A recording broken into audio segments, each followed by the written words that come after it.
This is Omni Sport Africa's premier football show. An African view on the news, scorers and divers from the world's most successful soccer leagues. The premier football show starts now on Omni Sport Africa. On your phone, online, and when you want it at omniaudio.africa. Good morning, I'm Kevin McCallum and the premier football show on Omni Sports Africa. I'm going to be standing in for a little while and bringing you the best of Liverpool just about. I'm a huge Liverpool fan. I have been since the age of 7, since the years of Bill Shankly and Bob Paisley. But first, what happened on the weekend? Liverpool win. Pep sucks. Sulks, not sucks. Liverpool are finishing up in second. Southampton win a point. And at the end of the show, we're going to speak to Naas Botha, a rugby legend, about his love for the mighty Liverpool. And first, what did Pep Guardiola, was he sulking about?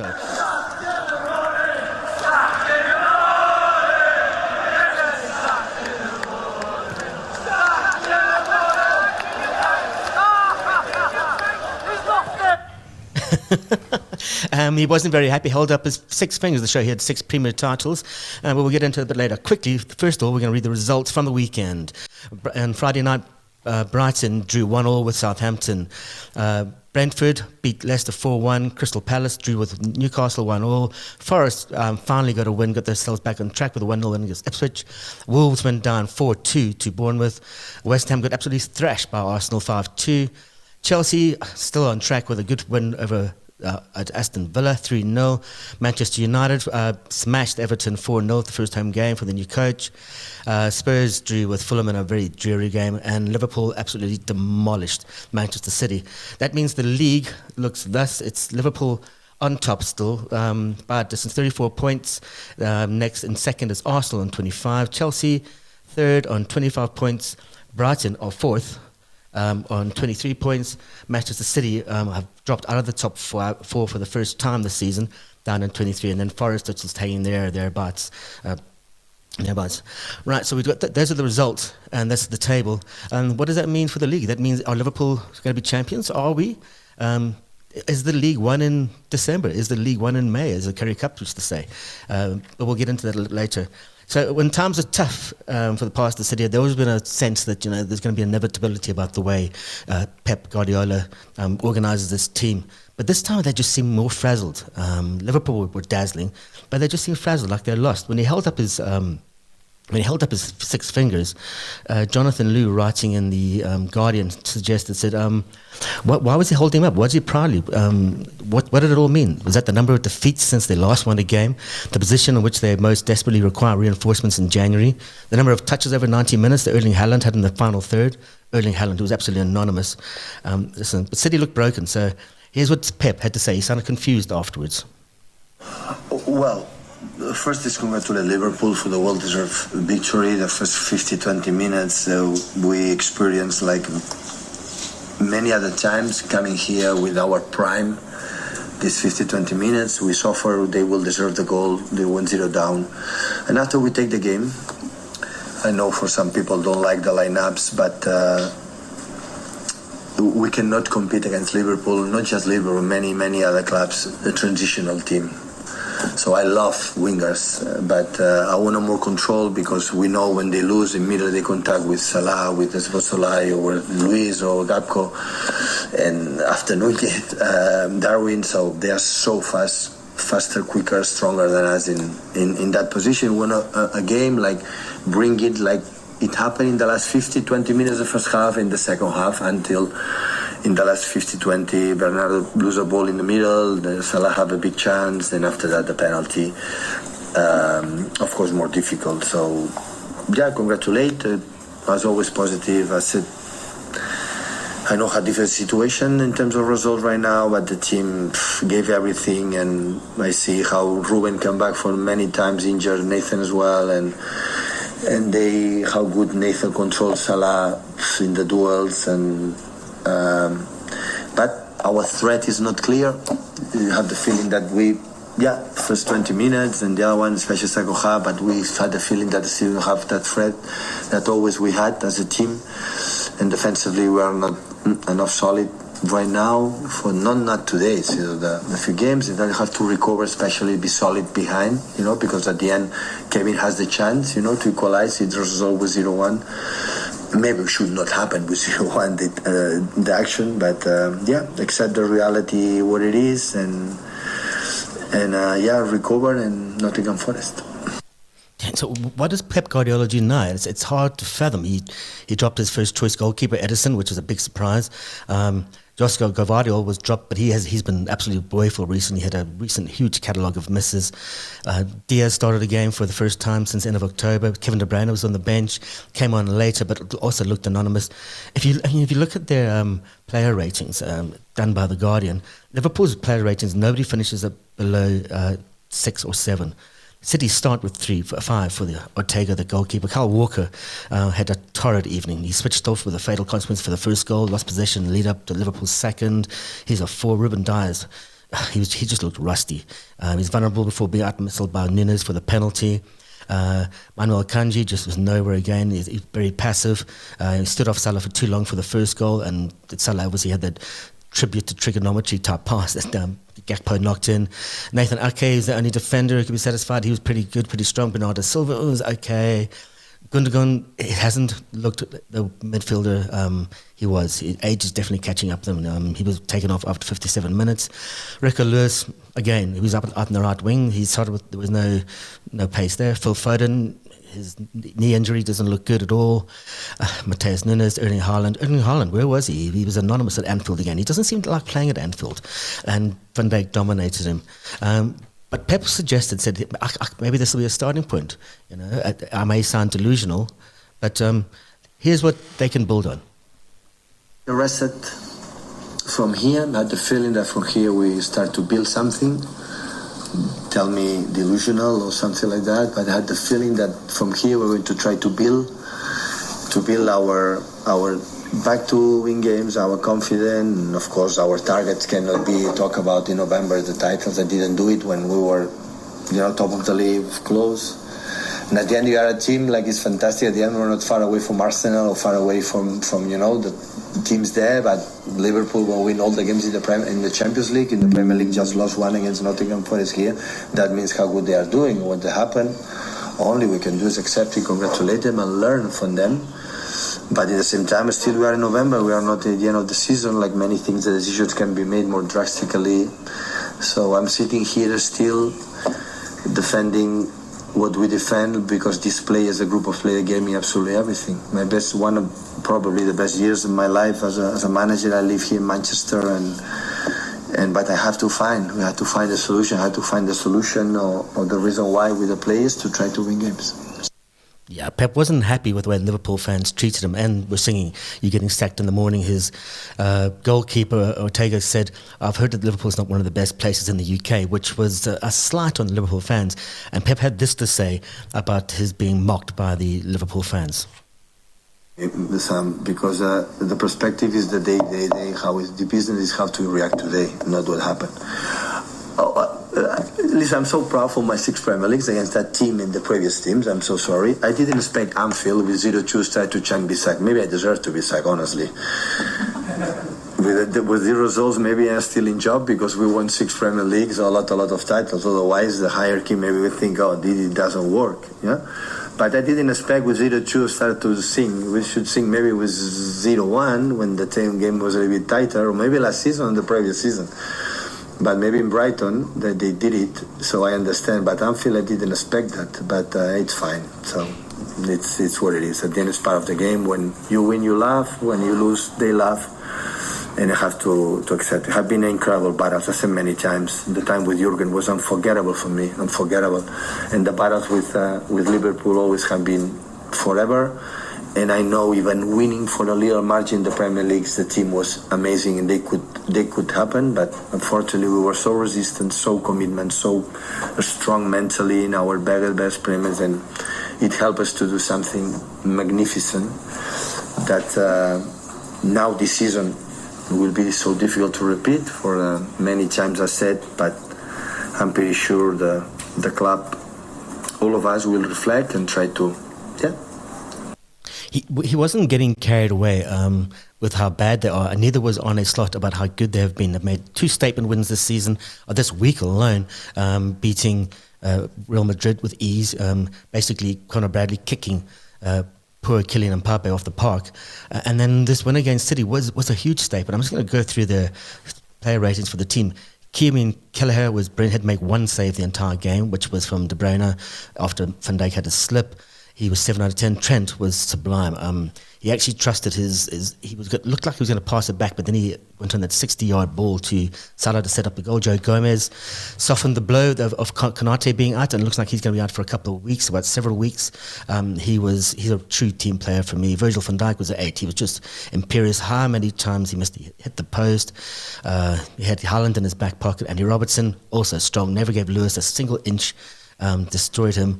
Ryan Gravenberch, I don't know how much better this guy's going to get. His drive, his energy, and exposed the age gap between the 2 central midfields. The Liverpool got a young central midfield, and pity the City have got a really, really old one. McAllister, so important. He's also an 8. Mohamed Salah, player of the match, created 1, scored the other. There are worries about him not staying at the end of the season. Apparently, he's signed a pre-contract with PSG, according to sources in France and Paris. L'Equipe was reporting this. But Arne Slot had this to say.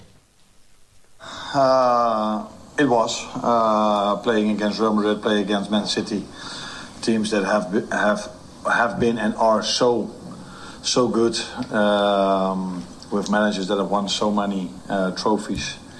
It's always nice to come out in both situations as a winner, but the reason why these teams won so many things is that they weren't able to win once or twice. They were able to win every single 3 days. So we're really happy with these 2 wins, but we also understand if we want to achieve more than this, then winning once or twice is, even against these big teams, is not enough to win anything in the end of the season. Yeah, the league title's not won in December, but they look good. 9 points clear of Arsenal. Some not hard games come up, but easier games. I think Arsenal have got a more difficult run-in than Liverpool towards the FA, so the Christmas season. I just can't help but thinking that that we're seeing the end of an era when it comes to Pep Guardiola. He doesn't have that excitement. He doesn't have that sort of...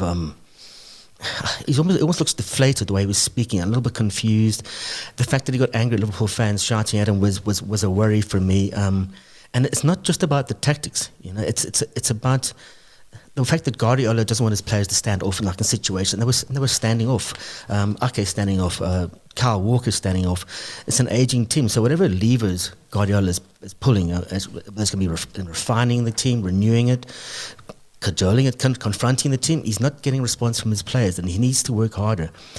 Arne Slot, it probably helps that the messages that he's giving are still fresh, and they're not probably as dated, or the players haven't heard his messaging as often and for as long as they have from the City fans with Pep Guardiola. The structures he's inherited, already drilled, they're honed. He's inherited a squad that's finally balanced between experience and youth. And he's so clearly prepared to change what doesn't work. Like with Brighton and the Leverkusen games, the clearest example of that, the team is clearly a meritocracy. The fact that Guardiola dropped Edison was almost a punishment for his rush of blood against Feyenoord during the week, and he doubled down on his 4-4-2 system. So there's things showing weakness. But anyway, after this, we're going to go for a break, and in 60 seconds, we're going to be speaking to the one, the only, Naas Botha. Only Sport Africa's premier football show. Welcome back. My next guest is an absolute legend in rugby circles. Naas Botha played for Northerns and the Springboks, SA Rugby Player of the Year 4 times. Wanted to play professional baseball as a kid. Also was excellent at cricket, tennis and hurdles. The late Donnie Craven once said, "Give me Naas and I'll conquer the world." But your biggest achievement in life is being a Liverpool fan, isn't it, Naas? Not really. Good morning. Good morning, Naas. How are you? Good, thank you. Good. So tell me the story of how you became a Liverpool fan. Because it's quite interesting. You got a lift from someone to the ground, and there was a famous player driving the car. Is that right?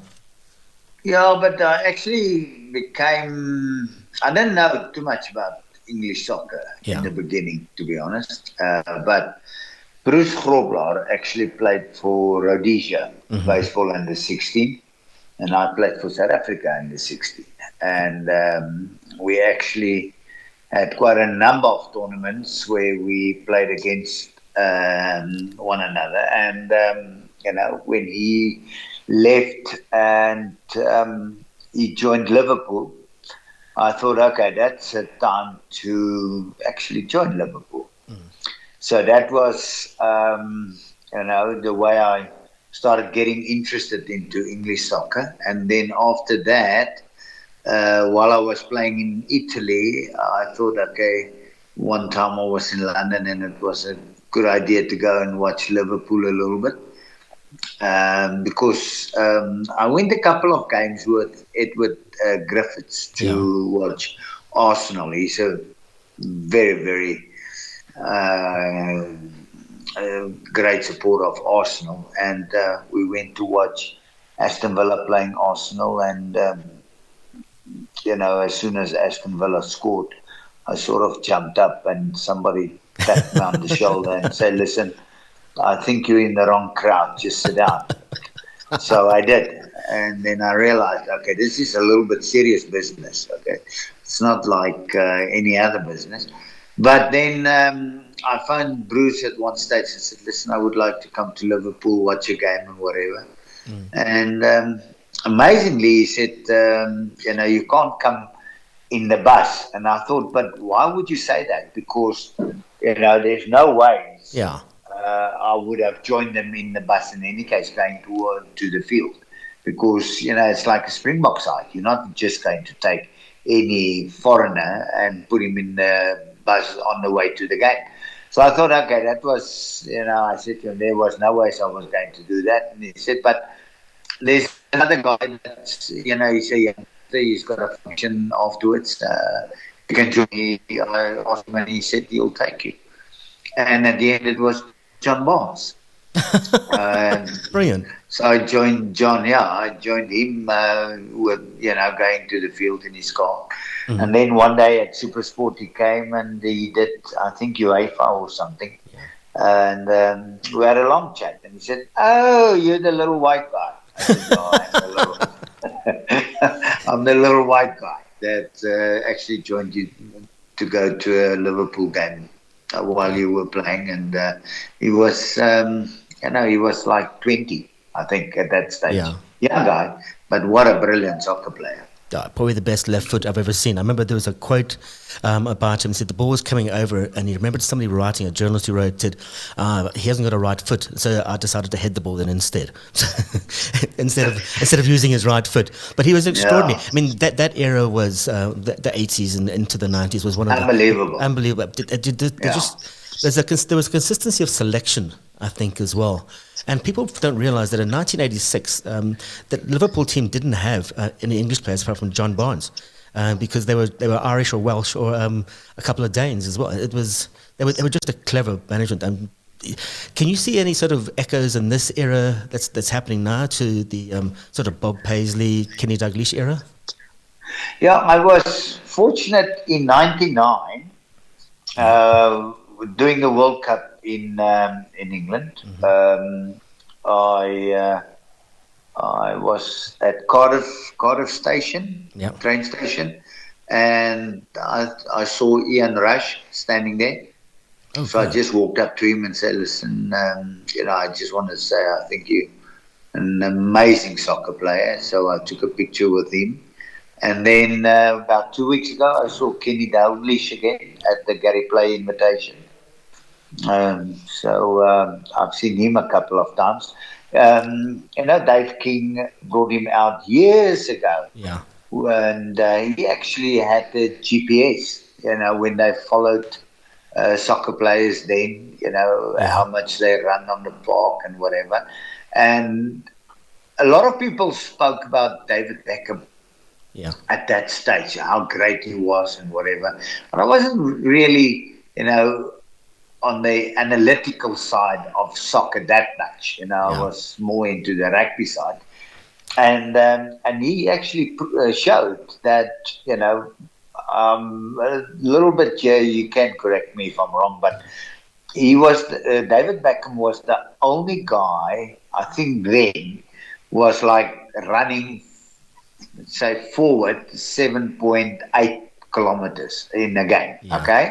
Yeah. And backwards, like 7.2, That's where 14 Ks. everybody else was like 7 plus going forward and like 3 or 4 going backwards. And then that's when I realized what an amazing soccer player David Beckham actually was. Yeah, he was an incredible athlete, and he was more than just a box-to-box midfielder. He had talent, he had vision, and I think the great thing in every single sport, the thing that differentiates the ordinary from the greats is the fact that you have a sense of space and awareness, that you can create your space and you can create time for yourself, and that's what Beckham does. And rugby is very much like that. When I watch Mani Liebach, he does the same. Feinberg and Gazula does it. Andre Pollard does it. Yeah, I think we're very lucky with the Springboks at the moment.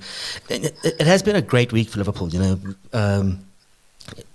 Probably a defining week for me when we beat Real Madrid 2-0, crushed City 2-0. And as you once said, the Currie Cup's not won in May, but can the league be won in December, do you think? I actually checked the table yesterday, and it's after 13 games, and we're 9 points ahead at the moment. Yeah. But it's only a third.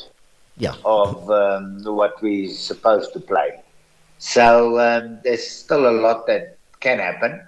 But I must say, you know, I'd rather be 9 points ahead now than trailing by 9 points. But it's not that. It's just the way they've been playing. You know, it's unbelievable. Soccer is totally different than rugby. Yeah. You know, any team can be dangerous in soccer, and I mean, like, you can score a goal absolutely against the run of play, and we've seen it in World Cups. And then you just put 11 guys in your goal area and say, okay, come and score against me. Sometimes teams just can't do that. Yeah. Where in rugby, you might get that one game where you can say, okay, the underdog actually won. But, you know, let's be honest, about 80% or 90%, the underdog, you know, struggles to win in rugby. Yeah. Where in soccer, it is totally a different game. And that's why I can understand, you know, people talking about soccer as a global game. Yeah. Because of that, you know, that side of the game where rugby, 99%, you know, if you're really good, you come with your best game and the underdog comes with his best game, the underdog's going to lose. That's the end of it.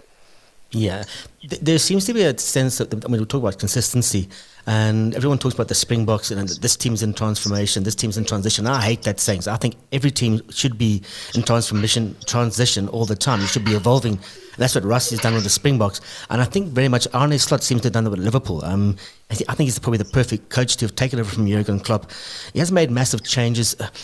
Does it almost remind you of Shankly? Sorry, not the Shankly Paisley area. And then whenever Kenny Dalglish took over from Bob Paisley and Joe, I forget his name now, but he took over, and always there was that sense of consistency that the team was always evolving, always looking for 2 seasons ahead.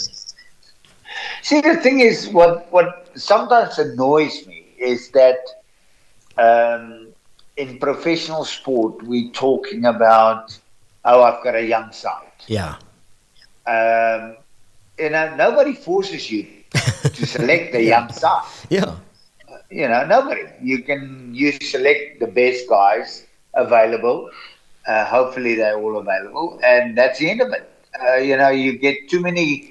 I think sometimes coaches hide behind that whole thing of, you know, I've got new guys, inexperienced guys, and then, you know, tongue in cheek, I say 90% of the guys, let's say Messi, he started playing soccer like at the age of 3, 4, 5, for argument's sake.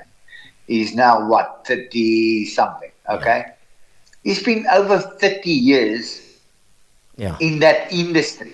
Now, how inexperienced can he be? Yeah. Think about it, you know, exactly. Because at the age of 5, you learn something, you know. At age 7, you learn a little bit more. Yes, you're young, but when the guy is 25 and somebody calls him a youngster or inexperienced, and then I thought, what are you talking about? You know, professional era is simple. If you don't have, you can go and buy, to be honest. I think that's where Rassie was extremely clever, giving guys that he can. You must first realize which guys do have the talent to make it, and then gradually bring them in. But I haven't heard the box for a long time now coming out to say, "Oh, I've got a young side." Yeah. Because you're the only guy, and that's why I always say to be the national coach is actually quite an easy job. Why I'm saying that is you're the only guy that can select only the best players. Yeah, exactly. The Stormers can't do that because they don't have 15 the best players, or the Sharks, or the Bulls, or the Lions. They just don't have that. Where your national coach is the only coach that can have that. And that's why I'm not too great fan of people looking for excuses and say, "Oh, listen, I've got this, I've got that, and whatever." And the call's dropped. Naas has just gone off there. Anyway, Naas, then we're just about to close up the show. Anyway, Naas Botha, thank you very, very much. I'll give you a shout a bit later and apologise for that. This has been the World Football Show with me, Kevin McCullum. Please tune in again on Wednesday. Same time, 10 a.m. Central African time. Speak to you then. Only Sport Africa's premier football show. Listen live and on demand. Welcome to Omni Sport.